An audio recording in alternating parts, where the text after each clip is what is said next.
us about yourself, about your background? Yeah, I very briefly I will mention it. I was born in India in a very poor family. Really, I noticed that my family was unable to provide the proper clothing for us, and so it continued like that for some time. And when I grew up, I really, uh, my mother was very much interested in making me religious scholar and alim, a man who knows a scholar. We had a very elder brother who was Hafiz, and he was really very strong in his personality and used to decide for us, but he died of tuberculosis. And mother was very much hurt, and I was very small at the time, about 7 years, and so she put her hope in me. We were three brothers only, that I will replace him, something like that. So she was directing me. I went to the madrasa, religious school, madrasa well known to in Indian subcontinent context. So I went there, finished my Quran reading, then started Arabic language in the madrasa itself, and the course was for 8 years. If you study Arabic and religious books for 8 years, you get certificate of that you have completed the course. So it was long course, but anyhow, the circumstances did not allow me to continue. So after 4 years, I left. For 2 years, nobody thought that I will go back. They thought that finished, this boy is gone. Then after 2 years, it so happened that Allah created some atmosphere in which I announced that I am going to study again. And I went and did for 3 years, and then of course did all those exams which were available by the government of India. And then two of my colleagues, elder one, they were making effort to go to Egypt, to Al-Azhar. And I was paid money by the madrasa where I was. The man's intention was the owner of the school, the caretaker of the school, or you can say the director of the school. He wanted me to study in that madrasa, complete my course, and then teach there, so that I can be responsible in future for academic matters. This was his intention. So he paid me scholarship, give me some money and give me also the food from the school itself. So I also expressed my desire to go to Al-Azhar like them. They had already started. So they said that, well, you have to ask the director because he's spending on you. So he wouldn't like you to leave the school and then go just like that. So I went to him. He was very nice man, a very learned, very intelligent. I spoke to him that this is my case and I am really interested in going there to Egypt. He said that I will not be a barrier before your progress, in your progress. I am not going to hinder you from any good thing which is going to come in your way.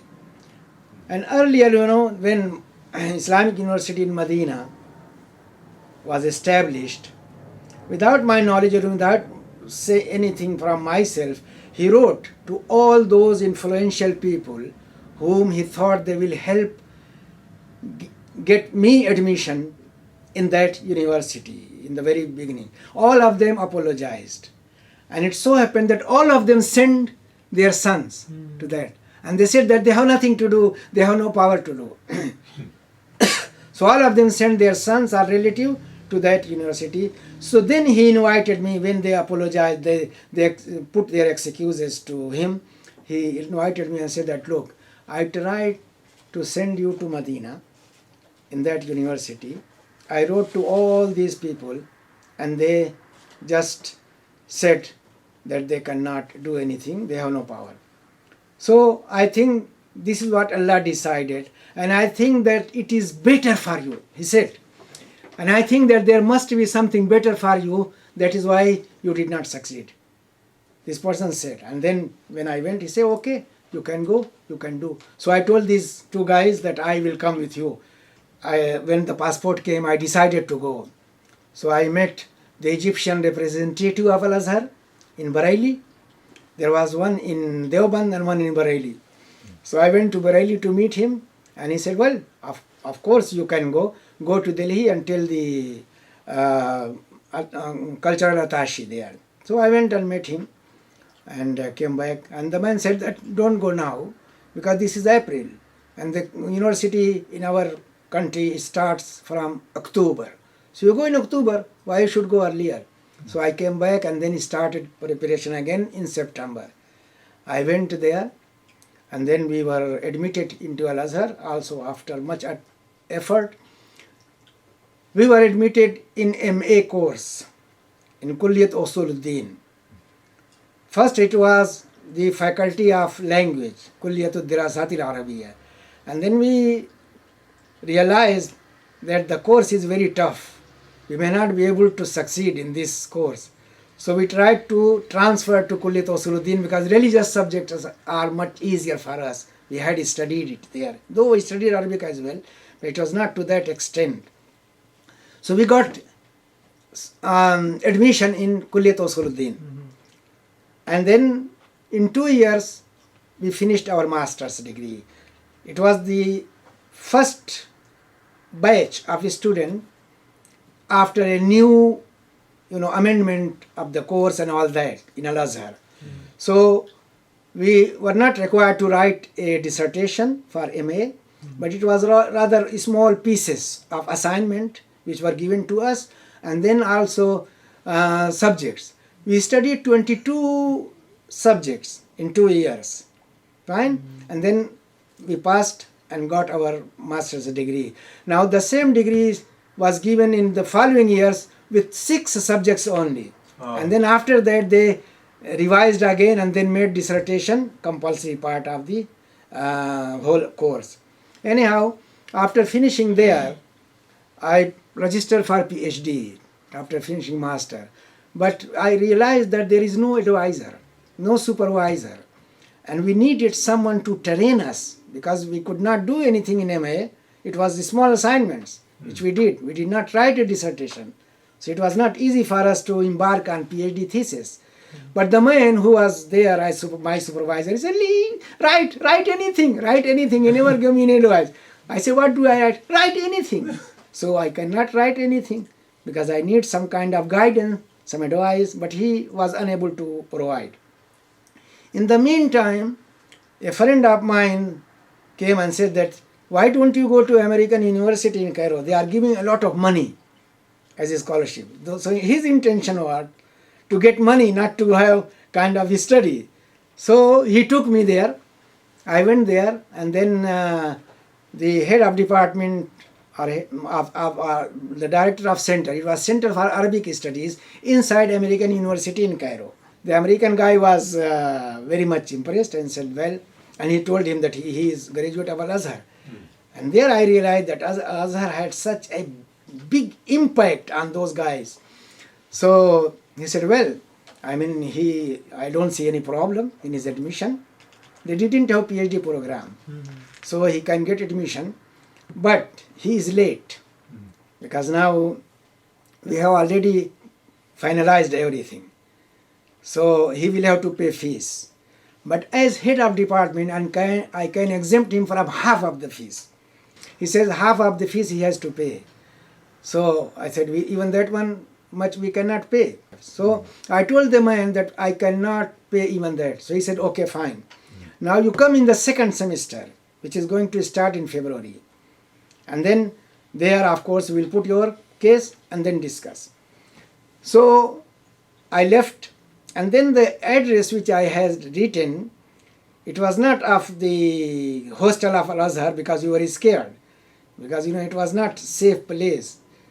So I gave the address of someone else, but the number of house I put it wrongly. Oh. So American University sent 3 letters on that address. None of them reached. Now look here, Allah subhanahu wa ta'ala, if He wants to help someone, really He does it by any means. So there was an Indian man there in the Department of Economics who was a friend of this man who took me to American University. And there was another Yemeni man in the Department of History in Center for Arabic Studies.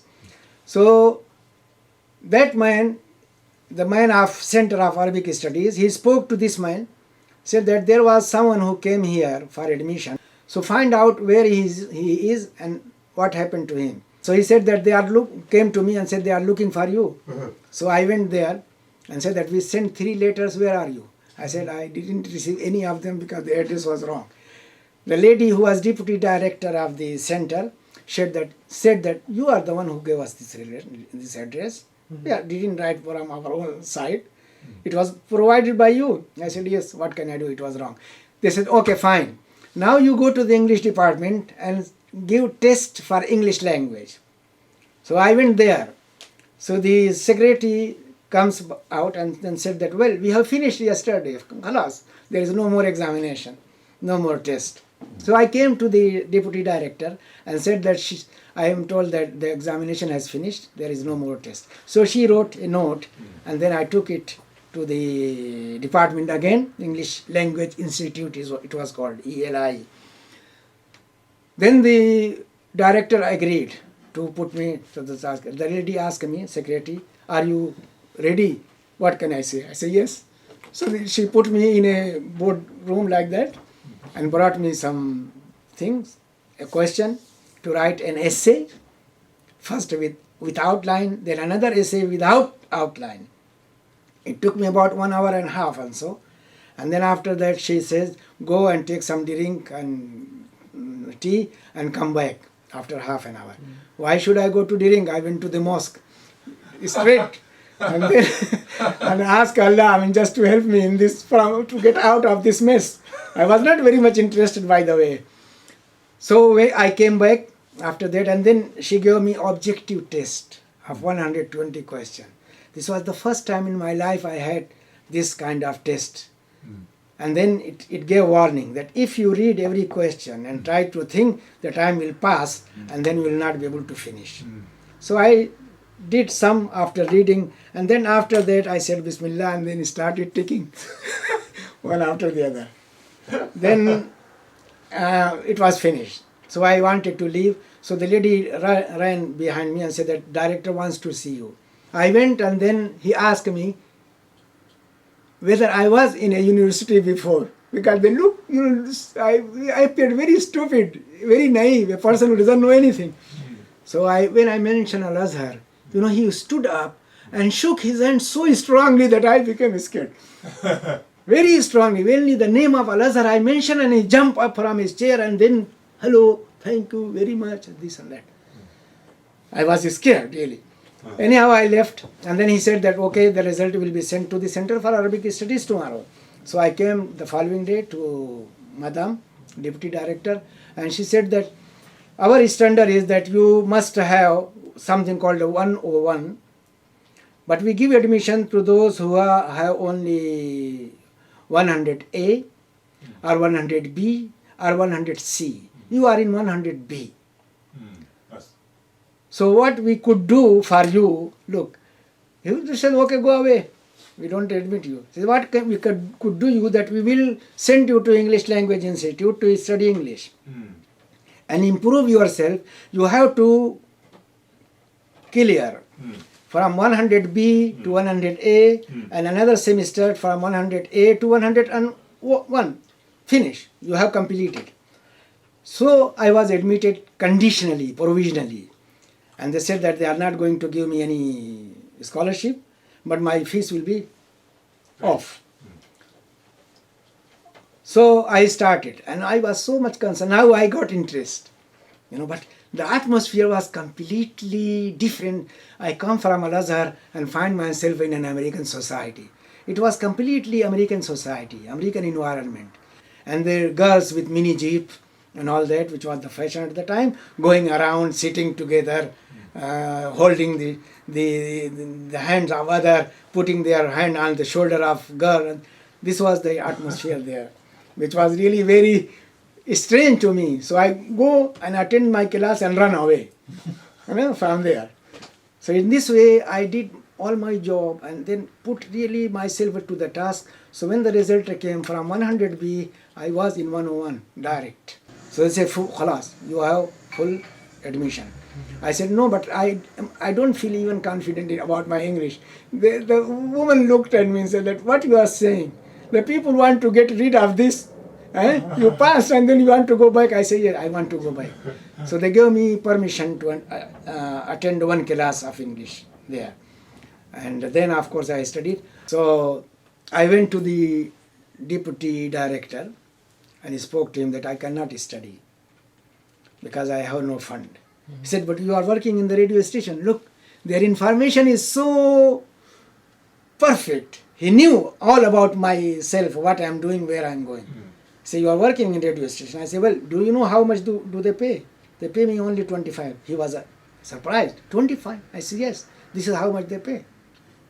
So they put my case in the meeting and they decided that since I was admitted locally from here, I will get local scholarship. So they gave me 25, another 25. It was better than only having 25 with after cutting the taxes and social insurance. Anyhow, I continued working. And when I helped the director in some problem, he wanted to know about two people of the past in a chain, and he didn't find any information. So I brought him the information, and he was amazed. "How did you get it?" I said, "Well, I got it." He said, "No, but how did you get it? What can I do for you?" And I said, "Well, you send me to America, United States, because I want to do PhD. He said, "Well, I have no access to any university, and we don't have fund." I said, "Why don't you register me here?" He said, "No, our library is not worthy of and capable of supporting a PhD student." So anyhow, he said, "Why don't you do library science? You be librarian because there is a shortage of librarian in the Middle East." Anyhow, it didn't happen. And at that time, I met some Nigerian people, staff of Ahmadu Bello University, who are doing their master here in Cairo. And we became friends because they were alien, I was alien, foreigner. So we became very good friend. And then when I was given this scholarship, it was called assistantship and graduate assistantship, and said that you have to work 10 hours in the library.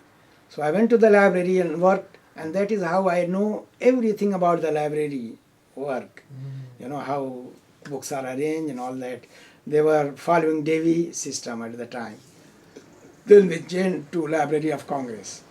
But anyhow, I worked and I was there. So I used to see a Nigerian man sitting with a lot of books on his desk and doing something. So I became friendly to him. I said, "Anything you want, any book, I will bring you immediately." And he was surprised that just I mentioned the book and you bring, I go and then check in the card catalog and then get the number and go and don't find. I say, "Okay, just you tell me." Fine. I mean, I didn't ask about his name and so. So he was a man who was doing his PhD in Cambridge and went for research in Cairo. And now these are other people who are there with me as my colleague, student. So when I was there, I finished. They asked me, "What you are going to do next?" I said, "I don't know." Anyhow, so even the director asked me that, "Can I write any letter to Nigeria?" So these people ask me what you are going to do. I say, "I don't know." So they say, "Why don't you come to Nigeria?" I say, "Okay, fine, I will come." So they brought me form, application form, which was a very big one, many pages. So I filled. One Nigerian asked me to apply for Arabic department, which I did. Then another Egyptian was appointed because the head of department was Egyptian. And he knew him, so he was taken. And the man said that, "Look, here he is Egyptian, he would like to have an Egyptian with him." So another colleague wrote that you apply for Islamic studies. So I applied. And then I was interviewed, first by Vice Chancellor for Arabic, which was not successful. This time by another Egyptian who was a professor in Ibadan University, very famous university in Nigeria, very old or very really important. So the contact came, and then before it happens, or after, I don't remember when it was, that this man, the one who I saw sitting always in the library, he came, and then my colleagues said that provost is here, let's go to see him. I didn't know who was the professor. We went to the Hilton Hotel and we found the same person. I said, Anta, you? And he said, you? I said, okay. He said, there's no problem. As soon as I go, I will arrange for your visa and everything, and then you come. So I left and went, and I found Dr. Badawi there. He was the head of department, where in the department where I'm going to work. And I was taken to his house. I stayed with him about a week, and then I moved to another house. And he, from the very first day, he started showing interest in me and putting trust in me. So we worked together. He was living alone because his family was here, children were here, and he was there alone. So anyhow, we stayed about 2 years.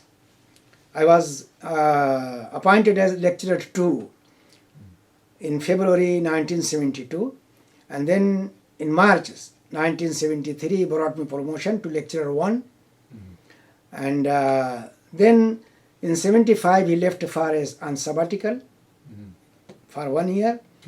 So he came back after 1 year. He was paid full salary, and then he stayed with me because these people did not give him accommodation. They did not recognize him, because at the time the faculty we were working, it was separating from Ahmadu Bello main campus. So these people said that you are not our employee, you are employee of Ahmadu Bello University, go there. He resigned there alone and came, and then I took him to the airport. I was the only person who saw him off. All his colleagues and his students, he stayed 12 years in Nigeria. 12 years in Nigeria? Yeah, nobody came to say goodbye to him. I met a very influential person at the airport. He said, Dr. Badawi, where are you going? He said, I am leaving for good. Why? I think I stayed too long in this country, he said. Okay, he left, and then he later on told me that this money which he got the check, he transferred the whole thing to England, and he said that money really helped him a great deal. Fine. He left, I remained alone there in Nigeria with my own colleagues. I had no problem with them. And I stayed again for 12 years 12 in Nigeria. years. Yeah. You must speak then. And then, no, I don't, because everything was done in, even I forgot those numbers which I know, Akoi, Bakoi and all that. So I forgot all these things. And then it was the problem of my promotion again to senior lecturer. And I learned that someone who was junior to me, 1 year behind me, he was promoted, and the news came that I am not promoted. So I went to resign. I had interest in going to Montreal, and has already got admission with Adam Smith. So I went to resign. So the dean said that, why you are resigning? I say, well, remember that I have not been promoted and I want to do my PhD. They said that, no, look, Vice Chancellor is very much interested in you. Vice Chancellor was very strong man, a very strong personality. So he said that he doesn't want you to leave. And look, you go and stay for 3 years in Canada, get your PhD. Maybe you come back to Nigeria. Now your colleague who are behind you, they would have gone ahead. And then you will start from where you left. So Vice Chancellor is saying that he will give you study leave. Fine, with salary. And you do your PhD here, because I had already registered. And then he managed, to make it 9 months. I deserve only 3 months, one term. But he make it 3 terms. He said that start from this date, so it will go to 9 months. So it was done. Fine, and I stayed. And they say, who said you are not promoted? Give me a letter immediately that you have been promoted to senior lecturer. Okay, so I stayed there and did my job. And also we contributed to the welfare of the community. We started a mosque in the university campus. And because of this strong Vice Chancellor, we were able to do it. And I was one of the imams. who gave khutbah on Friday, and also I led people in Eid prayer sometimes. So anyhow, we stayed there. Now this man, this vice chancellor left because they transferred him to another university, and he said that is just in order to humiliate me and to stop me working for Bayreuth University. So he resigned immediately.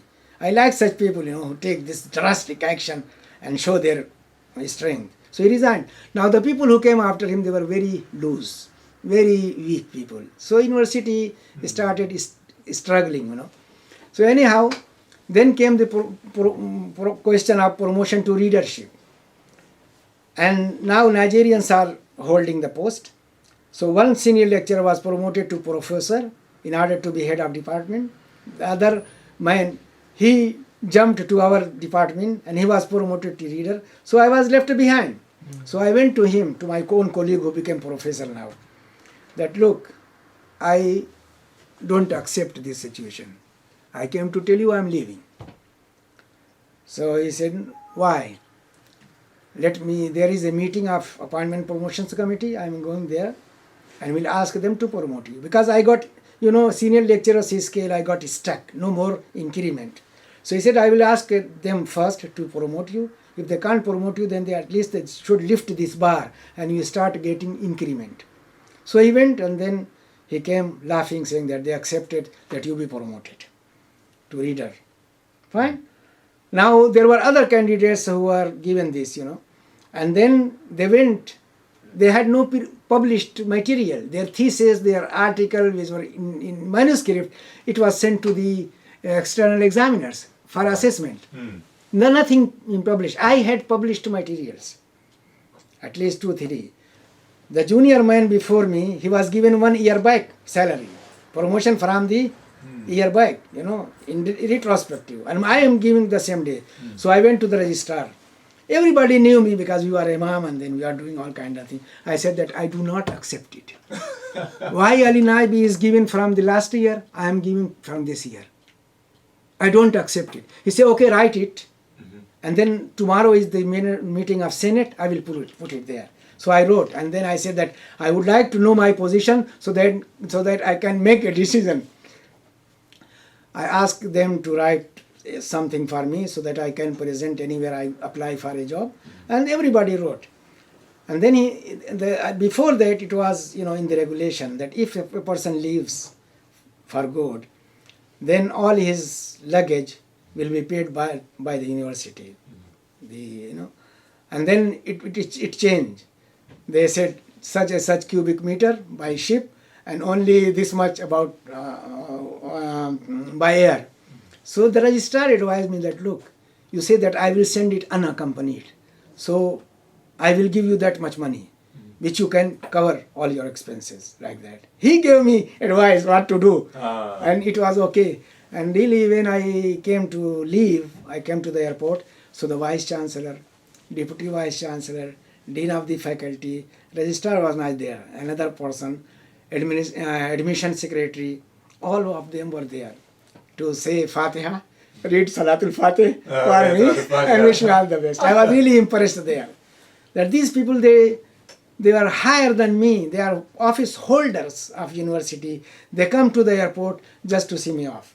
And in this way I left Nigeria. So really I enjoyed my life there and passed the days very happily. But when the situation changed, of course, law and order disappeared.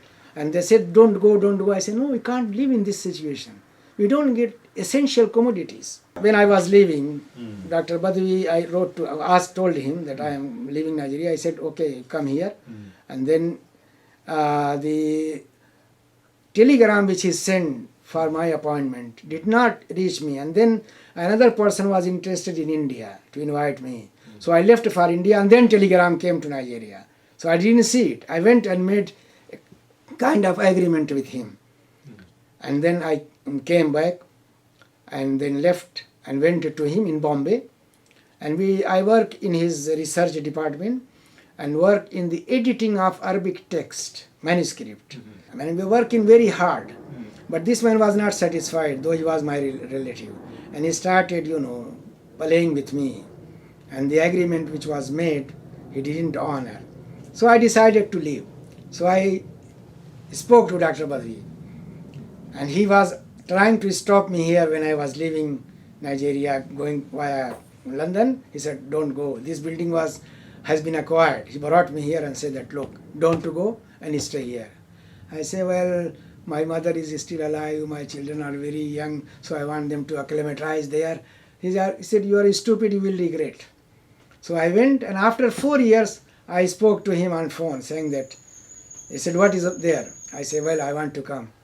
He said, didn't I tell you? And that man started pleading, don't go, don't go. I said, no, I cannot stay. I have never worked in a situation of, tension, where the people don't pay respect to me, and I live in tension, I don't accept it. So he did all kind of things, say now offering all kind of things, to stop me there. I said, no.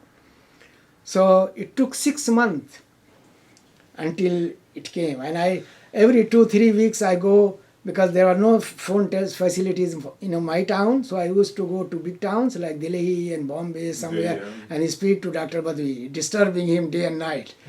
So he was annoyed, and then said, come yourself alone on visit visa, and then your family will come. I said, no, I want to take them all together. So after 6 months, I received a letter from High Commission there that your visa has come.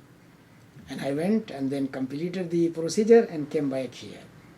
So this is how it happened.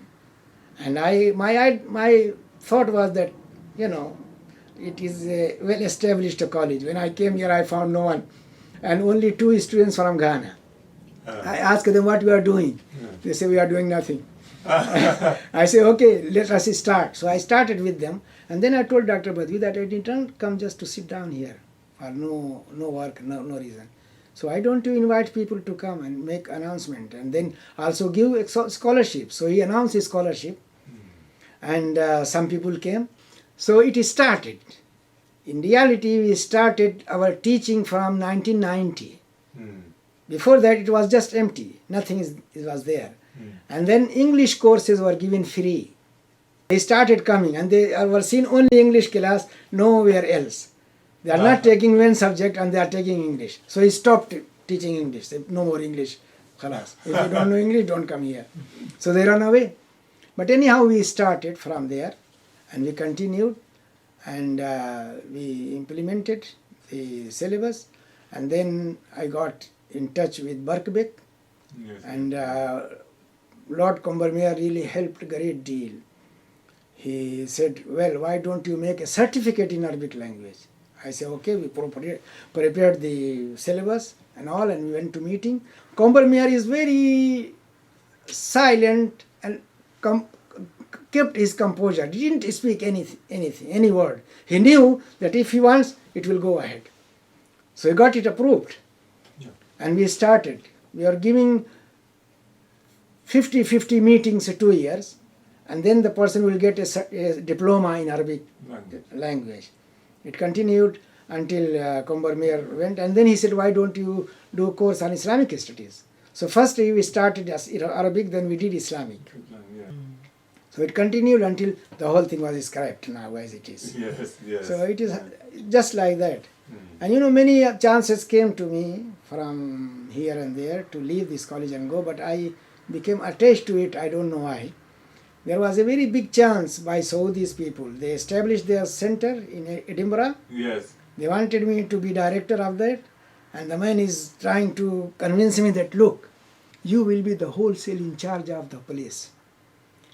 Anything you want, just you say how much fund you need, you put the proposal and fund will come to you. You appoint anyone, or dismiss anyone, and there is a 5-bedroom house for you. You go, and what is about this house? You have mortgage? I said, yes. Okay, that is paid. I said, still I will not go. He became very angry. He said, you seem that you loved Dr. Badawi. I said, it is not Dr. Badawi. He is a human being, but I don't want to go there because I cannot really bear the cold of Scotland. And he tried very hard to just persuade me to leave. And they know that I am the whole foundation of the college. So if I leave it, it will collapse. Mm. So I didn't go.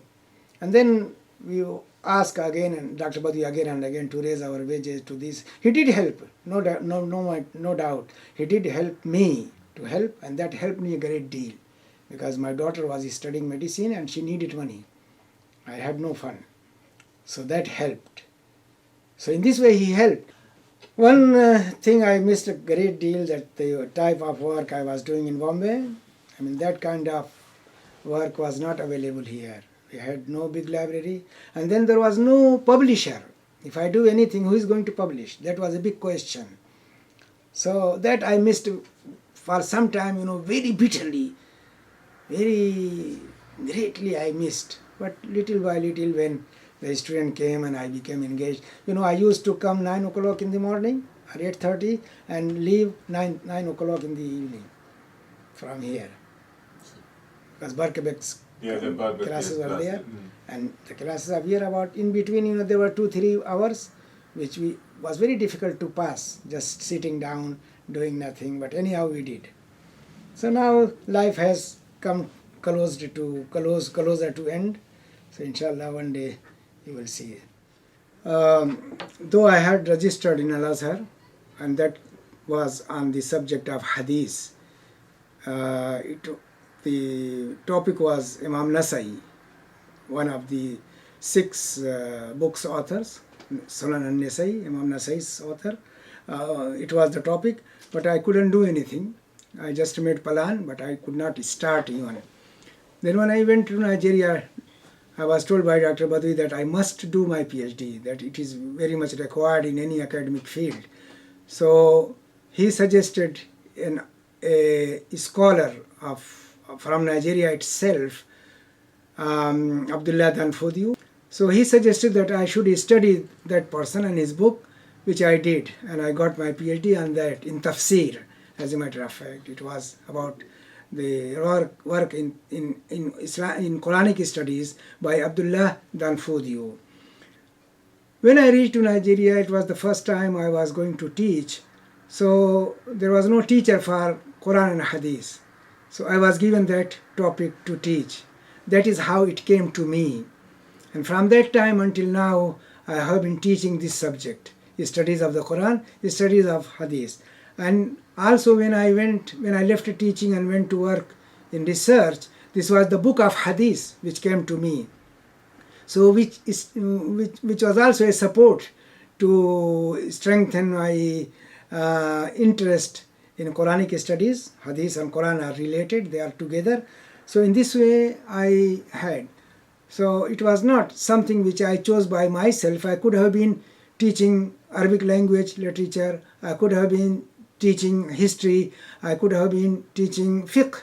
All these subjects we studied, and I was capable of doing lecturing in those. But it so happened that Allah subhanahu wa ta'ala decided that I go to the side of Quran and Hadith, and that is how I still remain with it. Thank you. That's all. There were many children Egyptians. They saw a new face, a kind of alien coming to them. So they surrounded me, and they are talking and talking and talking, and I'm listening and learning from them. When I came out of the hospital, I was almost expert in colloquial Arabic of Egypt.